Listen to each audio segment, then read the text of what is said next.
kita dapat berkumpul bersama di sini.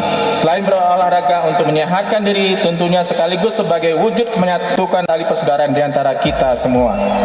Saya juga menghimbau kepada pelaku usaha dan masyarakat agar dapat aktif mencermati dan menangkap peluang untuk menumbuhkan potensi ekonomi kreatif dari kegiatan Car Free Day ini.